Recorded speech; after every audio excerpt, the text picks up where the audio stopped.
Hello guys, मेरा नाम बालकृष्ण श्रीवास्तव है and welcome to code with PK. So इस वीडियो में हम सॉल्व करेंगे आईसीएसई 2024 कंप्यूटर एप्लीकेशन का बोर्ड पेपर, जो कि आज था। ये था क्वेश्चन पेपर मेरे हाथ में। इसको सॉल्व करेंगे हम।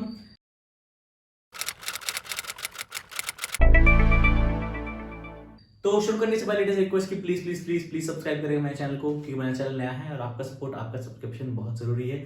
So please please please please subscribe करें मेरे चैनल को। ओके, तो मैं ये पूरा क्वेश्चन पेपर सॉल्व करूंगा, क्वेश्चन 1 से लेकर क्वेश्चन 8 तक, सेक्शन ए सेक्शन बी। और इस सारे आंसर्स का लिंक आपको डिस्क्रिप्शन में मिल जाएगा, सारे कोर्स का लिंक आपको डिस्क्रिप्शन में मिल जाएगा। अगर आप इंग्लिश से ज्यादा कंफर्टेबल हैं, if you feel you are better comfortable with English, तो ये वीडियो मैंने इंग्लिश में भी सॉल्व करके रखा है। The link for the corresponding solution in English can be found in the description of this video. वो आपको लिंक मिल जाएगा, डिस्क्रिप्शन में चेक कर लीजिएगा। सो बेसिकली डिस्क्रिप्शन में लिंक्स जरूर चेक करिएगा, सारे हेल्पफुल लिंक्स वहीं पर है। ओके, स्टार्ट करते हैं। Question 1 part 1। Okay, question 1 part 1 में बेसिकली आपको एक फिगर दिया गया है। ओके, और स्पेसिफिक पेपर जो था 2024 का, उसमें भी फिगर पे बेस्ड एक क्वेश्चन था। ओके, तो आई अज्यूम कि एक फिगर पे बेस्ड क्वेश्चन आएगा ही आएगा। इसका जो आंसर होगा वो होगा सी। ओके, क्योंकि ये सबसे अप्रोप्रिएट आंसर है। Polygon is the class and pictures are the objects. Okay, क्योंकि polygon is the object and pictures are classes नहीं हो सकता, एक ऑब्जेक्ट से क्लासेस नहीं निकल सकती। Okay, both polygon and pictures are classes भी नहीं हो सकता, क्योंकि दोनों का डिपिक्शन अलग है। Similarly polygon and pictures are both objects नहीं हो सकता, क्योंकि दोनों का डिपिक्शन अलग है। पार्ट 2 पे चलते हैं। पार्ट 2 हो गया हमारा X98 CH is explicit type casting हो रही है। तो आपको पता है कि जावा में हर एक कैरेक्टर कांस्टेंट से एक इंटीजर वैल्यू रिलेटेड होती है, उसको बोलते हैं ASCII वैल्यू। ओके, तो बेसिकली जब आप x को कॉरेस्पॉन्डिंग कैरेक्टर में कन्वर्ट कर रहे हो, तो x जो कि इंटीजर, उसका जो कैरेक्टर है उस ASCII वैल्यू के लिए वो आएगा, जो कि होगा लोअर केस b। ओके, ये इसलिए क्योंकि लोअर केस a का ASCII वैल्यू होता है 97, लोअर केस b का हो गया 98। यहाँ पे x98 दिया है।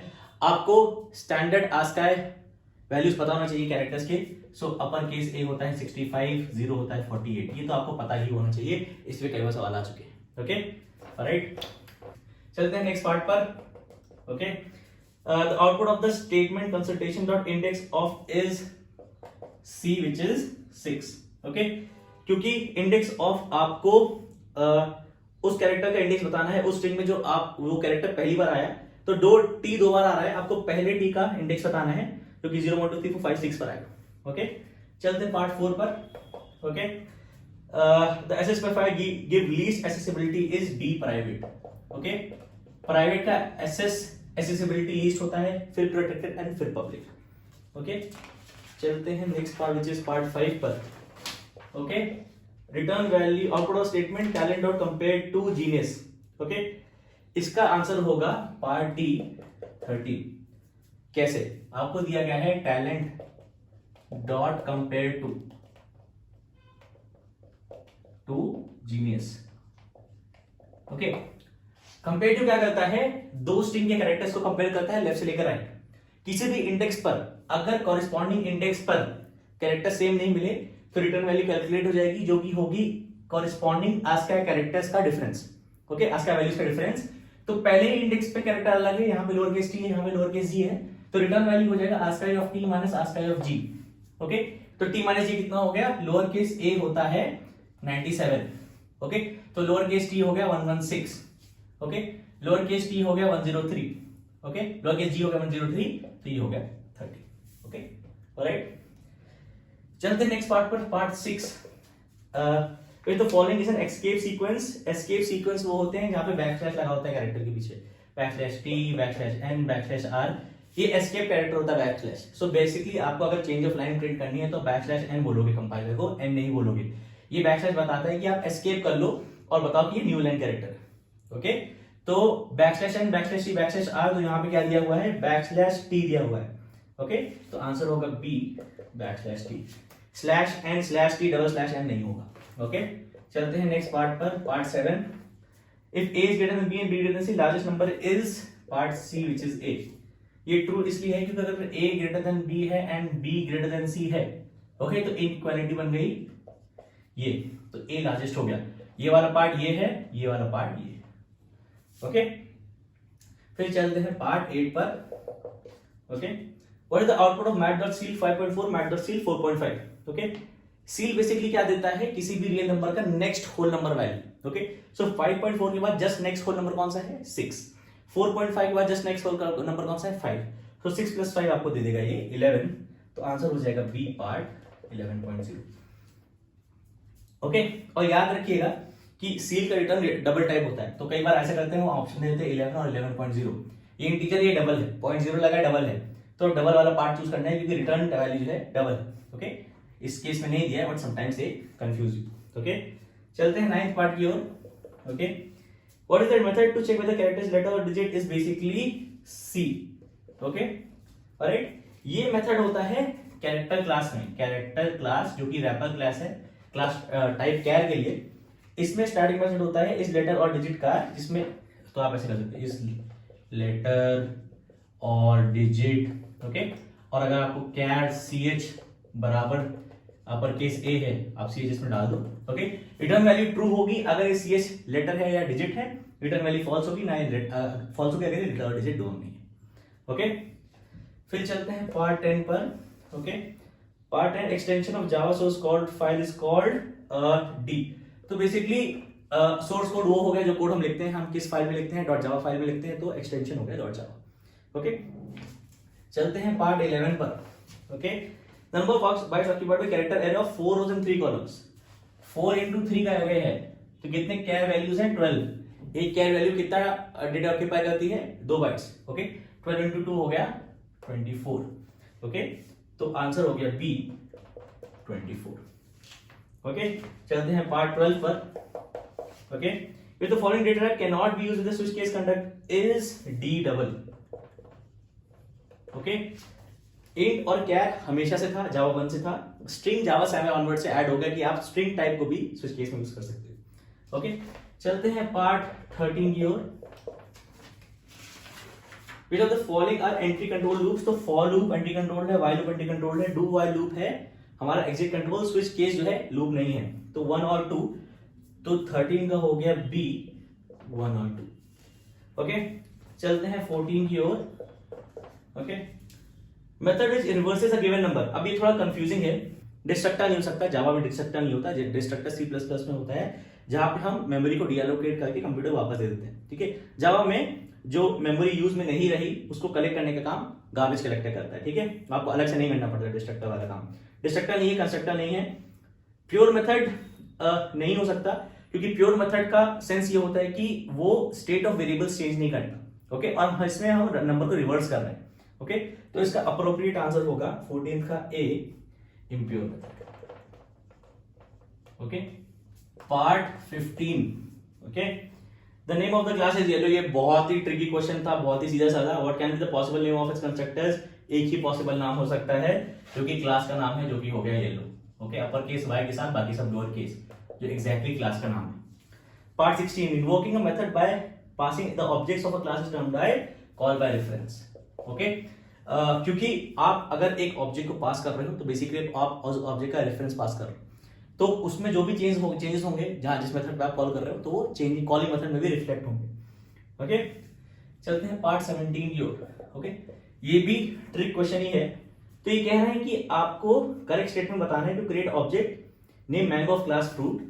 ऑब्जेक्ट का नेम मैंगो है। ओके, एज इट इज लिखिए लोअर केस के साथ, क्लास का नाम फ्रूट है। ओके, अब हमको बताया गया है, हमको पता है कन्वेंशनली क्या होता है कि क्लास में जो है ना, क्लास का नाम होता है, उसमें पहला लेटर अपर केस होता है, लेकिन अगर पूरा लोअर केस भी होगा तब भी कोई दिक्कत नहीं है, सिंटैक्टिकली एकदम करेक्ट है, कोड कंपाइल होगा चलेगा। तो कभी कभी आप कंफ्यूज कर सकता है। तो क्लास का नाम फ्रूट है, ऑब्जेक्ट का नाम मैंगो है, तो अगर आपको ऑब्जेक्ट बनाना है तो आप बोलोगे equal to new fruit.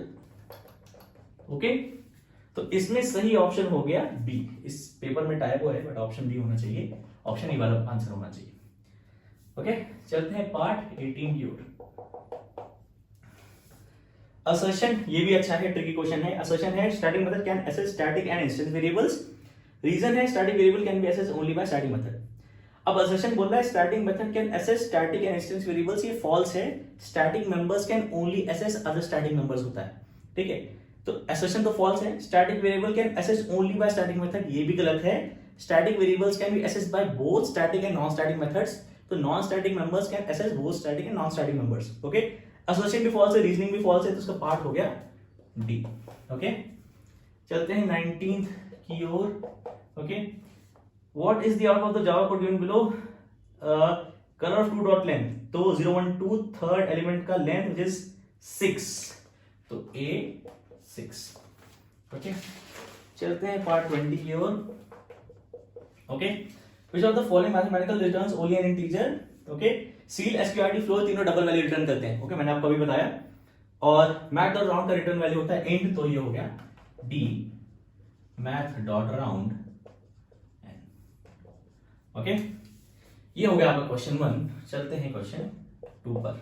Okay, पहला वाला पार्ट। ओके, अब आपको जावा एक्सप्रेशन लिखना है, स्टेटमेंट नहीं लिखना है। एक्सप्रेशन मतलब आपको एक जावा कोड लिखना है जिससे आप ये वैल्यू इवैल्यूएट कर पाओ। तो ऊपर है mod a plus B which is absolute value of a plus B, denominator में है under root a square plus B square. Okay, तो आपका न्यूमरेटर हो गया math dot ABS, ABS function होता है मैथ क्लास में जावा के, आप डाल दो a प्लस बी इसके अंदर। Okay, divided by math dot SQRT. Okay, SQRT of a square plus B square, तो a स्क्वायर को आप a into A asterisk A कर लो प्लस b स्क्वायर को b एस्ट्रिक्स b कर लो। ओके, और ये पूरा डिवाइडेड बाय ये पूरा कर लो, एक्स्ट्रा पैरेंथेसिस लगा लो ताकि आपको डाउट मतलब कंफ्यूजन ना हो।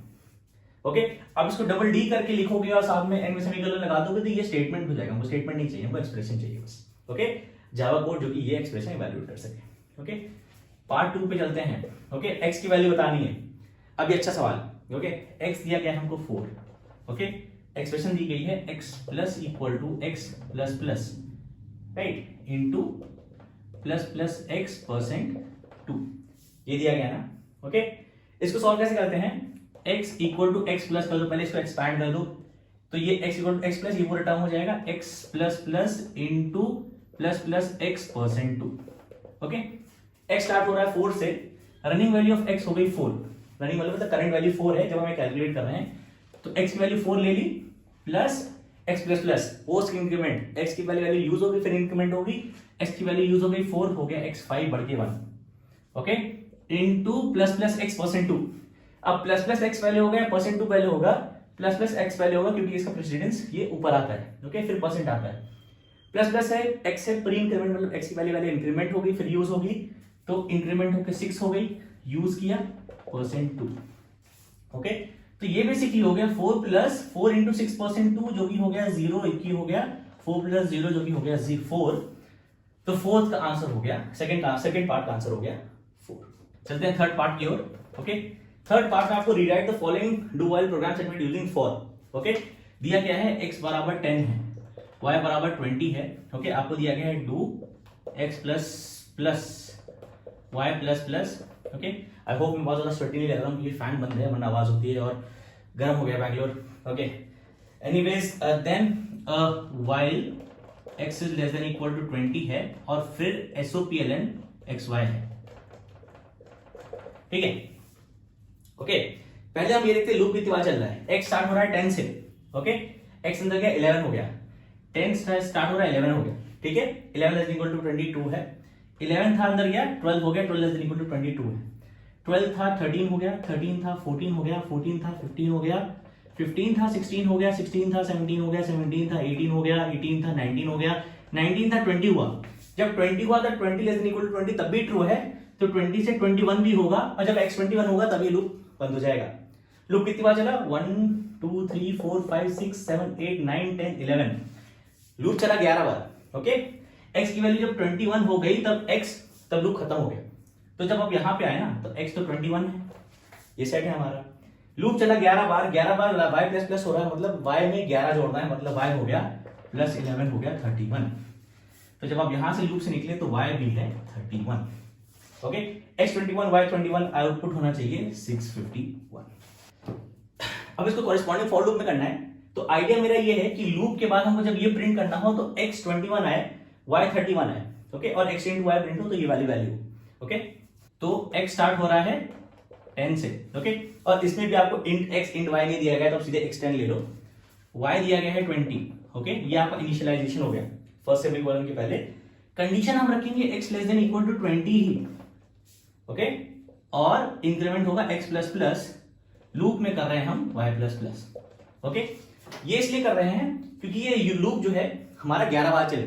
ओके, 10 के लिए चलेगा, 11 के लिए चलेगा, टिल 20 तक चलेगा।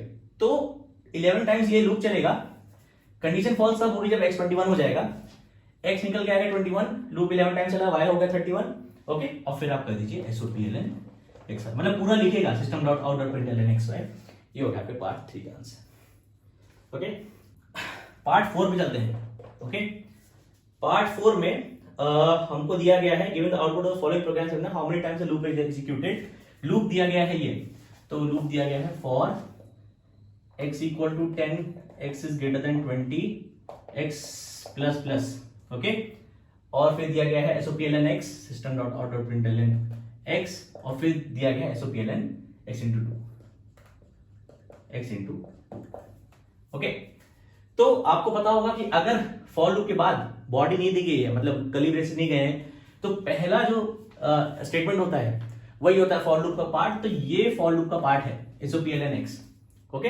और फिर आपका अलग से है x इंटू 2, फॉर लूप के बाद वाला स्टेटमेंट। अब x बराबर 10 है, x greater than equal to 20 greater than 20 false है, तो ये लूप चलेगा ही नहीं कभी, क्योंकि पहली कंडीशन ही फॉल्स हो गई। तो ये लूप चलेगा 0 टाइम्स, ओके। सो लूप रन्स 0 टाइम्स, लूप चलाएंगे। आउटपुट क्या होगा, ठीक है, लूप नहीं चला, x 10 था, x ग्रेटर देन 20 फॉल्स था, x 10 ही रहा, x बड़ा नहीं, तो आउटपुट हो जाएगा x इंटू 2 जो कि हो गया 20, तो आउटपुट हो जाएगा 20, ओके। चलते हैं पार्ट 5 की ओर, क्वेश्चन 2 पार्ट 5। पार्ट 5 में दिया गया है S1 है स्ट्रिंग, S2 है स्ट्रिंग, ओके। तो D1 में S1 की न्यूमेरिकल वैल्यू आ जाएगी 45.50, D2 में 54.50 आ जाएगा, D1 प्लस D2 हो जाएगा 100। तो एक्सप्लिसिट टाइप कास्टिंग हो रही, मतलब आपको इंटीजर पार्ट मिलेगा 100.0 का, मतलब आपको मिलेगा 100, मतलब x हो गया 100, ओके। 0.0 मत लिखिएगा, ओके, पूरा आंसर बेकार हो जाएगा, ओके, इंटीजर है। चलते हैं पार्ट 6 पर, ओके।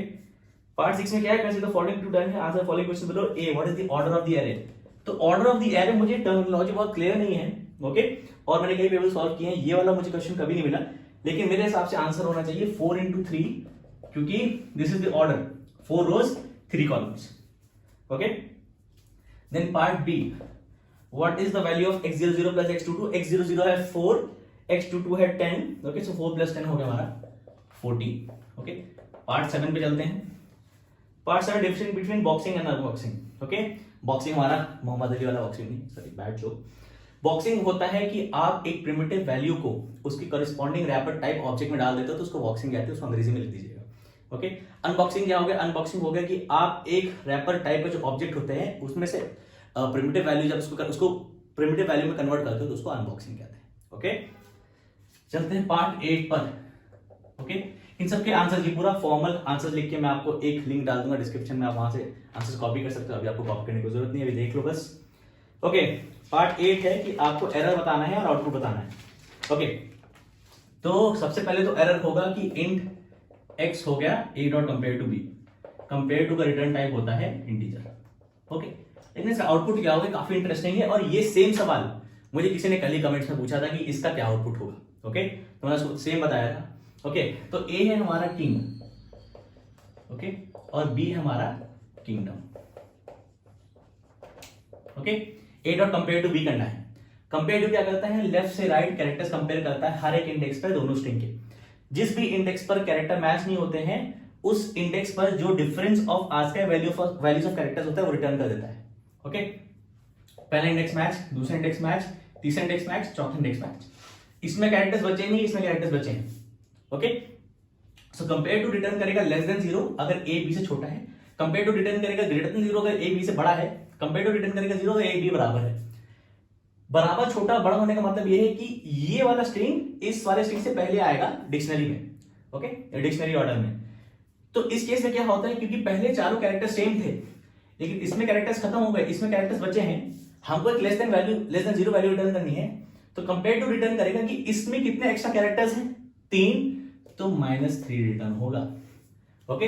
अगर ये हो जाता है से किंगडम डम, ओके, तो 6 एक्स्ट्रा कैरेक्टर्स हो गए, तो आंसर हो जाता -6, ओके। तो जितने एक्स्ट्रा कैरेक्टर्स, क्योंकि पहले सब सेम है, जितने एक्स्ट्रा कैरेक्टर्स इसमें है उसका माइनस में, अगर इसको b dot compare to a करते तो रिटर्न 3 होता, ओके, क्योंकि पहले वाले में ज्यादा कैरेक्टर्स होते, दूसरे वाले का, ओके। ये हो गया हमारा। फिर हम चलते हैं पार्ट 9 की ओर। पार्ट 9 में हमको बताना है कि what is the concept of OOP, in this case is polymorphism. Okay, दो constructor with different arguments.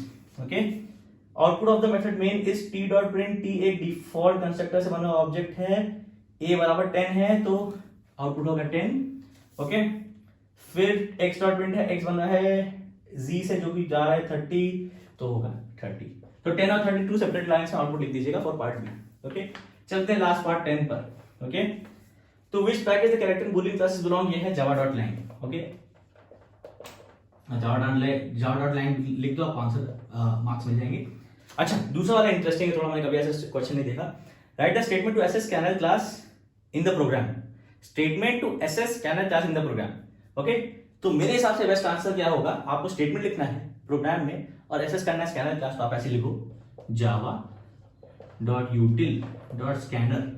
Okay, आप इंपोर्ट जावा डॉट यूटिल नहीं कर रहे, आप सीधे एसेस कर रहे हो जावा डॉट यूटिल पैकेज से एससी। तो हम यूजुअली लिखते हैं scanner SC equal to new, लेकिन स्कैनर है जावा डॉट यूटिल पैकेज में, तो पूरा लिखो जावा के यूटिल पैकेज में जो स्कैनर क्लास है उसका वेरिएबल बनाया, उसका एक ऑब्जेक्ट बनाया, कौन सा कंस्ट्रक्टर कॉल किया, जावा dot util dot scanner system dot in. ये हो गया पूरा एक स्टेटमेंट। ओके, जो एसेस कर रहा है स्कैनर क्लास, और एक है एक स्टेटमेंट जो कि एक प्रोग्राम में आप लिख सकते हो। ओके, तो मेरे हिसाब से बेस्ट आंसर ये होना चाहिए। ओके, तो ये हो गया आपके सेक्शन 1 का आंसर। अब चलते हैं सेक्शन चलते हैं सेक्शन बी पर, जहां पे कोड दिखाने हैं, तो लैपटॉप पे चला के दिखाता हूं। ओके, तो ये रहा सेक्शन बी के क्वेश्चंस। ओके, इनके सॉल्यूशंस भी आपको बताऊंगा एक एक करके। सो क्वेश्चन 3 एक बार पढ़ लीजिए इसको। ओके, क्वेश्चन 3 का सॉल्यूशन ये रहा। ओके, बात आपको ध्यान रखने वाली क्या है इसमें, सबसे पहले तो जो क्लास का नाम है वो लोअर केस कोरियर है। ओके, तो मेक श्योर कि क्लास का नाम एग्जैक्टली सेम रहे।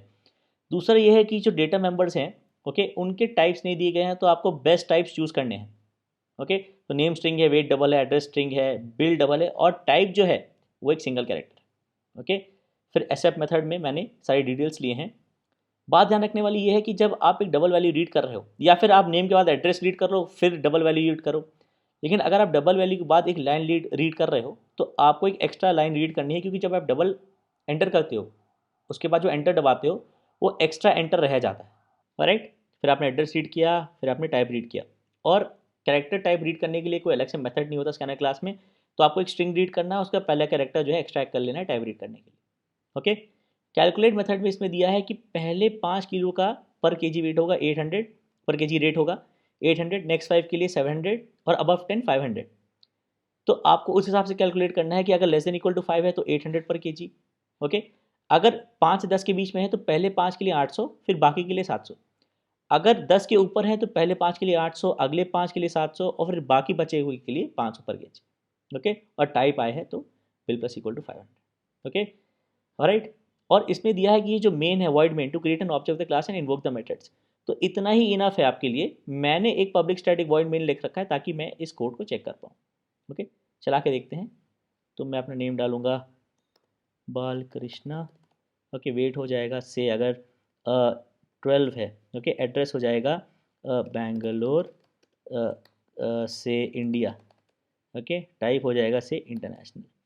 ओके, 10,000 कैसे आया, पहले 5 के लिए 800 तो ये हो गया 8 5 जा 4000 रुपीज़, अगले 5 के लिए 7 5 जा 35 तो 7500 हो गया। 7500 प्लस बचा हुआ वेट कितना हुआ हमारा 2, तो 7500 प्लस 85,000 हो गया 8500 प्लस 1500 हो गया 10,000, तो 10,000। ओके, अगला क्वेश्चन है क्वेश्चन 4, इसको एक बार पढ़ लीजिए। ओके, मेथड ओवरलोडिंग वाला क्वेश्चन है ये। तो सीधा सीधा सोल्यूशन है। ओके, 3 फंक्शन है, उनको ओवरलोड करना है। राइट, तो सबसे पहले हम जो है पहला वाला फंक्शन चला लेते हैं। ओके, इसमें हमको पैटर्न प्रिंट करना है। ओके, तो इसको चलाया हमने, तो 1 2 3 4 5, अगर हमसे 10 रोज 5 कॉलम्स करते हैं तो 10 रोज 5 कॉलम्स। ओके, 10 रोज 10 कॉलम्स करते हैं तो 10 रोज 10 कॉलम्स। ओके, अब हम दूसरा वाला चलाते हैं जिसमें हमको CSA, okay, curve surface area calculate करना था, तो ये आया, सही है। फिर फाइनल वाला चलाता है जिसमें हमको रिमाइंडर या क्वेश्चन पता लगाना है। तो 19/5 का रिमाइंडर 4 हो गया, तो अगर Q पास करेंगे तो हमको क्वेश्चन मिलेगा जो कि होगा 3। ओके, चलते हैं क्वेश्चन 5 की ओर। क्वेश्चन 5 में आपको इवन पायल नंबर पता लगाना था, तो ये रहा क्वेश्चन 5 हमारा। Okay, alright. तो मैंने 2 हेल्पर मेथड लिए इसमें। ओके, क्योंकि इवन पायल नंबर तब होगा अगर वो उसका सम ऑफ डिजिट्स इवन है और वो पैलिंड्रोम नंबर भी है। तो ये मेथड चेक करने के लिए वो पैलिंड्रोम नंबर है, ये मेथड चेक करने के लिए कि उसका सम ऑफ डिजिट्स इवन है कि नहीं। ओके, और ये चेक करने के लिए वो इवन पायल है कि नहीं। ओके, तो अगर पैलिंड्रोम है और इवन डिजिट सम है तो वो इवन पायल है, वरना नहीं। ओके, तो इस पैलिंड्रोम को चेक करने के लिए मैंने क्या किया है, इंटीजर को स्ट्रिंग में कन्वर्ट कर लिया है और फिर चेक कर लिया कि स्ट्रिंग पैलिंड्रोम है कि नहीं। इवन डिजिट सम निकालने के लिए क्या किया है, इंटीजर को स्ट्रिंग में कन्वर्ट कर लिया है, स्ट्रिंग के सारे कैरेक्टर्स को आइटरेट किया जो कि एक डिजिट होगा, उनको सम में ऐड कर लिया, फाइनली चेक कर लिया कि वो सम इवन है कि नहीं। ओके, चला के देखते हैं। ओके, सैम्पल है 1 2 1। ओके, सही है। सैम्पल है 1 1 2 1 1, सही है। ओके, सैम्पल है से 1 4 1। ओके, सही है। ऑलराइट, अगला क्वेश्चन है हमारा क्वेश्चन 6। ओके, चेक करना है कि एक एरे डायगोनल है कि नहीं। इनपुट लेना है एरे 4 × 4 और चेक करना है कि डायगोनल। लेकिन डायगोनल एरे तब होगा जब लेफ्ट डायगोनल और राइट डायगोनल के एलिमेंट सेम होंगे। तो 3 5 2 1 सही है, 1 3 2 5 का सम सेम। ओके, तो ये रहा हमारा क्वेश्चन 6 सॉरी। ओके, तो इसमें हम पहले वैल्यूज रीड करेंगे एरे में, फिर लेफ्ट डायगोनल और राइट डायगोनल के सम फाइंड करेंगे और फिर चेक करेंगे बराबर है कि नहीं। तो लेफ्ट डायगोनल वो वाले एलिमेंट्स होते हैं जहाँ आई बराबर जे होता है, राइट डायगोनल वो वाले एलिमेंट्स होते हैं जहाँ आई प्लस जे बराबर n-1 होता है, n जो कि साइज हो गया 4 - 3। ओके, चला के देखते हैं। सो 3 4 2 5 3 4 2 5। ओके, फिर हो गया 2 5 2 3 2 5 2 3। ओके, फिर हो गया 5 3 2 7 5 3 2 7। ओके, और फिर 1 3 7 1 1 3 7 1 डायगोनल है। ओके, चलते क्वेश्चन 7 की ओर। क्वेश्चन 7 में हमको एक क्लास बनानी थी विद सिंगल डायमेंशनल एरे और सिलेक्शन सॉर्ट करना था। ये है आपका क्वेश्चन 7 का आंसर।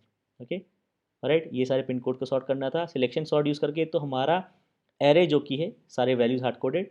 ओके, सिलेक्शन सॉर्ट मैंने यहाँ किया हुआ है, डिस्प्ले यहाँ किया हुआ है, चला के देखते हैं। ओके, तो हमको सारे पिन कोड जो है सॉर्टेड ऑर्डर में मिल जाएंगे। तो पहले 0 1 आया, फिर 0 6 1 9 और 2 3 2 9 3 3 0 1। Okay, finally question 8 to validate Gmail. तो क्वेश्चन 8 का सोल्यूशन ये रहा। ओके, अब इस क्वेश्चन में जितना डिस्क्रिप्शन दिया है उसके हिसाब से सॉल्व करिएगा। इसमें बताया गया है कि Gmail ID valid only if it has a.gmail.com। Order से मतलब नहीं है आपको किस ऑर्डर में आ रहा है। तो इस वाले में ये ऑर्डर हमको यूज टू है ना कि @gmail.com, तो आपको ऑर्डर से मतलब नहीं है, आपको बस इतना मतलब होना चाहिए ये चारों जो एलिमेंट्स दिए हैं a.gmail.com, ये चारों स्ट्रिंग्स आने चाहिए। तो वही मैंने यहाँ किया है। ओके, वैलिड ईमेल ट्रू ले लिया है और 4 कंडीशंस ले ली है। वैलिड ईमेल होगा अगर contains a then dot then gmail and com। Okay, तो चला के देख लेते हैं इसको। ओके, तो icsc2024@gmail.com। ओके, वैलिड है। चला के देख लेते हैं मेरा कॉन्टैक्ट pk@gmail.com। ओके, लेकिन इसमें अगर आप ये करोगे ना कि gmail कोड विथ bk.com @ ये भी वैलिड है क्योंकि इसमें जीमेल भी है, डॉट भी है, कॉम भी है और ऐड भी है। ओके, ऑर्डर से मतलब अगर आपको ऑर्डर से मतलब है तो आप एंड विथ ये कर दो, क्योंकि इससे एंड होना चाहिए तभी वैलिड ईमेल आईडी है और इसके पहले कुछ होना चाहिए। ऑलराइट, तो ये था आपका सोल्यूशन पूरे पेपर का एंड आई होप ये हेल्पफुल था। तो ध्यान रखिएगा आप इस वीडियो का डिस्क्रिप्शन जरूर चेक करें क्योंकि सारे इंपॉर्टेंट लिंक्स आपको डिस्क्रिप्शन में मिल जाएंगे, सारे आंसर सारे कोड्स आपको डिस्क्रिप्शन में मिल जाएंगे। इस पेपर का सोल्यूशन इंग्लिश में भी सॉल्व है जो कि आप जिसका आप लिंक आपको डिस्क्रिप्शन में मिल जाएगा। तो प्लीज़ चेक करिएगा डिस्क्रिप्शन सारे इंपॉर्टेंट लिंक्स के लिए और प्लीज़ लाइक करिएगा वीडियो को, सब्सक्राइब करिएगा मेरे चैनल को और कमेंट्स में आप बताइएगा आपको कैसा लगा। और आप कमेंट्स में हमेशा बता सकते हैं कि अगर आप मुझसे कोई क्वेश्चन सॉल्व कराना चाहते हैं या फिर कोई कॉन्सेप्ट डिस्कस करना चाहते हैं। Thank you.